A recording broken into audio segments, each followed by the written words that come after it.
السلام علیکم ورحمۃ اللہ وبرکاتہ۔ اعوذ باللہ من الشیطان الرجیم، بسم اللہ الرحمن الرحیم۔ فلما ذهب عن ابراہیم الروع وجاءته البشرى یجادلنا فی قوم لوط ان ابراہیم لحلیم اواه منیب یا ابراہیم اعرض عن هذا انه قد جاء امر ربک وَإِنَّهُمْ آتِيهِمْ عَذَابٌ غَيْرُ مَرْدُودٌ۔ محترم سامعین اکرام، درس قرآن کی یہ مجلس ہے۔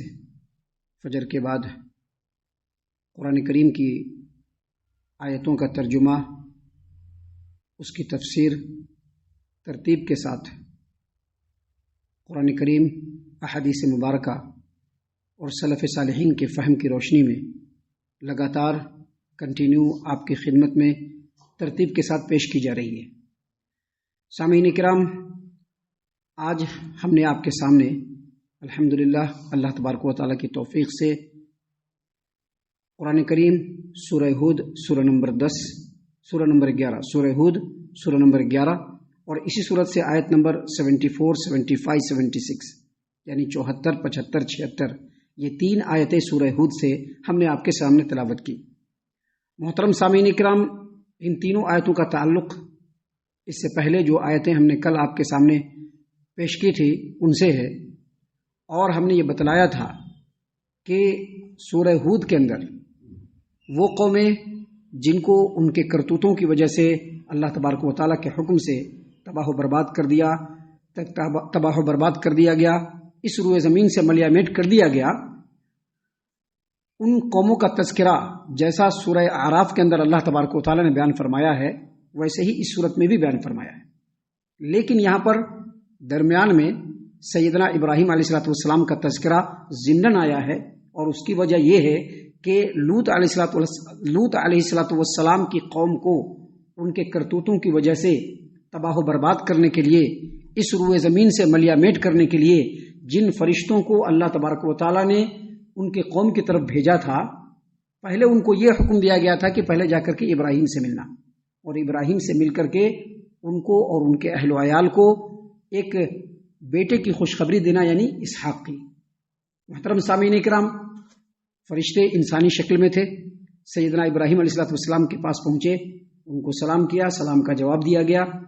اب آدمی مہمان ہے تو ابراہیم علیہ السلام بڑے ہی مہمان نواز فوراً گئے، بھنا ہوا بچڑا لے کر کے ان کی خدمت میں پیش کر دیا، جیسا کہ کل بتلایا گیا تھا۔ اب چونکہ یہ فرشتے ہیں، کھانے پینے کی حاجت اور ضرورت ان کو نہیں ہے، تو یہ لوگ کھا نہیں رہے، تو ابراہیم علیہ السلام کے دل میں خوف محسوس ہوا، شک و شبہ ہوا کہ پتہ نہیں کیا بات ہے۔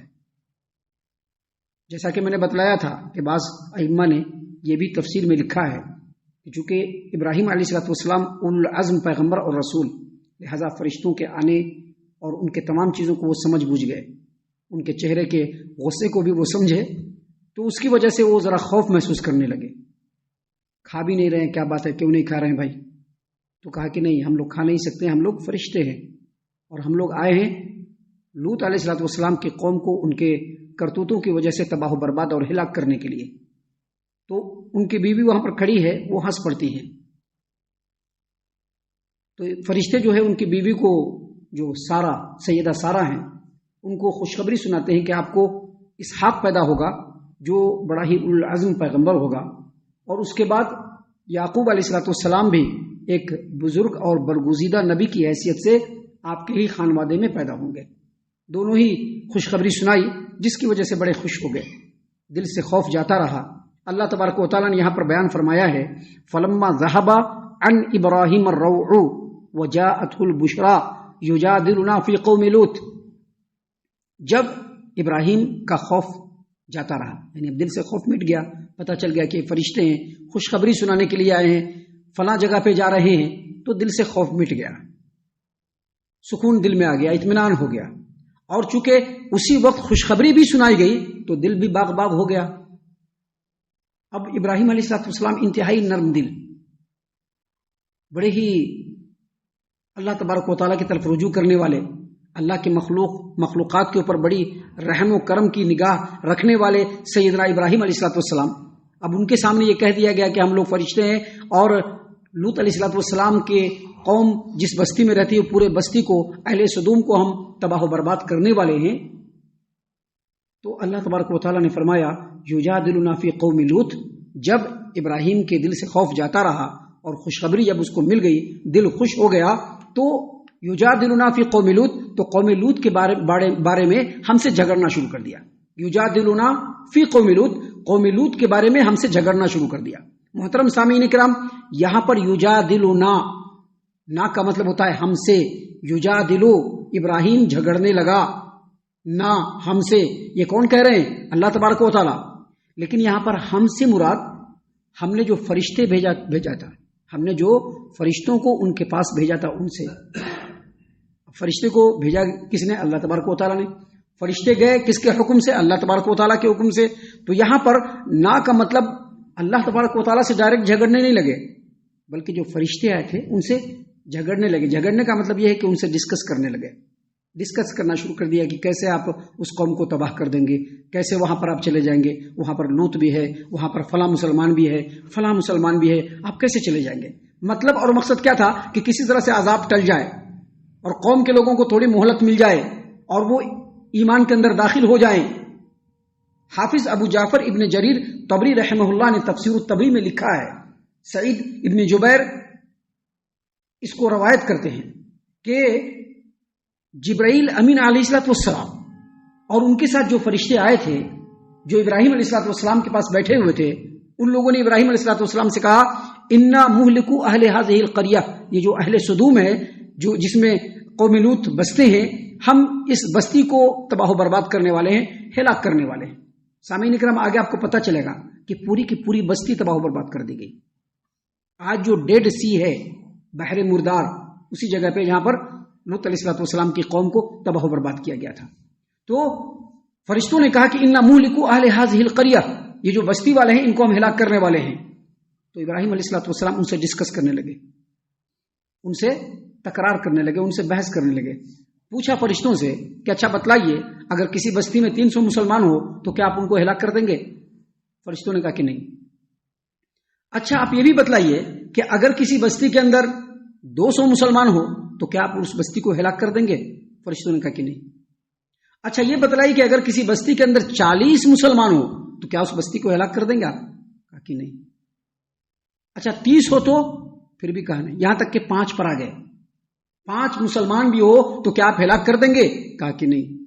کہا کہ اچھا ٹھیک ہے، کسی بستی کے اندر 1 مسلمان ہو تو آپ اس کو ہلاک کر دیں گے؟ تو فرشتوں نے کہا کہ نہیں۔ تو اللہ تبارک و تعالیٰ فرماتے ہیں کہ لوط علیہ السلام نے کہا ان فیہا لوطا، اس بستی کے اندر لوط بھی ہے، لوط علیہ السلام، اس بستی میں لوط بھی ہے، کیسے آپ اس کو ہلاک کر دیں گے؟ تو فرشتوں نے کہا کہ ہم اس بات کو خوب جانتے ہیں کہ وہاں پہ لوط بھی ہے اور دوسرے مومن مسلمان بھی ہے، ہم ان کو بچا لیں گے، مومن مسلمانوں کو بھی بچا لیں گے، لوط علیہ السلام کے اہل و عیال کو بھی بچا لیں گے، سوائے ان کی بیوی کے، ان کی بیوی کو نہیں بچائیں گے۔ آگے پتہ چلے گا کہ ان کی بیوی کو کیوں نہیں بچائیں گے۔ آگے اللہ تبارک و تعالیٰ نے اس کی تفصیل بیان فرمائی ہے، کہا کہ اس کی بیوی کو نہیں بچائیں گے اس کو۔ محترم سامعین کرام، جب یہ ساری باتیں ہو گئی تو ابراہیم علیہ السلام کو اطمینان حاصل ہو گیا کہ جتنے بھی مومن مسلمان ہیں اللہ تعالیٰ ان کو بچائے گا، اور جتنے بھی کفر و شرک اور اللہ تبارک و تعالیٰ کے حکموں سے سرکشی کرنے والے جتنے بھی بندے ہیں اللہ تعالیٰ ان کو ہلاک کرنے والا ہے۔ تو ابراہیم علیہ السلام کو اطمینان ہو گیا۔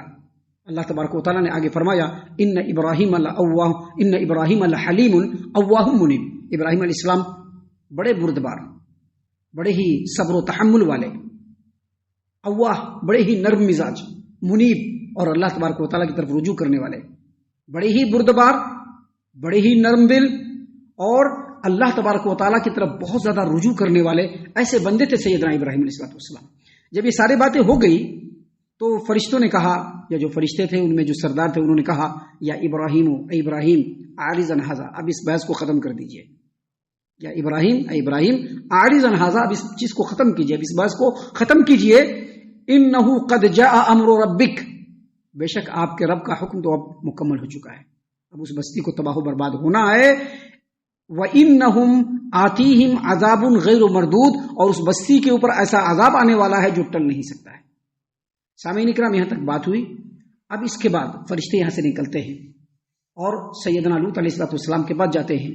آگے کیا ہوا، کیسے ہوا، اور اس میں ہمارے لیے کیا کیا نصیحتیں ہیں، یہ سب انشاءاللہ کل اور کل کے بعد کے درسوں میں ہم آپ کے سامنے پیش کرنے والے ہیں. ہم اللہ سے دعا کرتے ہیں کہ اللہ تعالی ہم تمام کو ان تمام باتوں کے اوپر خوب غور و فکر اور تدبر کرنے کے ساتھ ساتھ ان باتوں کے اوپر عمل کرنے کی بھی توفیق عنایت فرمائے. آمین. اللہ تعالی ہم تمام کو صحیح معنوں میں پکا سچا مومن مسلمان بنائے، اللہ اور اس کے رسول صلی اللہ علیہ وسلم کی اطاعت و فرما برداری کرنے والا بنائے، صحابہ کرام رضی اللہ عنہم کے طریقے پر چلنے والا بنائے، جنت الفردوس میں جگہ عطا فرمائے. اے اللہ ہم تمام کو جہنم سے پناہ دے. اے رب العالمین ہم تمام کو جہنم سے پناہ دے. اے مالک الملک ہم تمام کو جہنم سے پناہ دے. آمین یا رب العالمین. وما علینا الا البلاغ المبین. تبارك الذي نزل الفرقان على عبده ليكون للعالمين نذيرا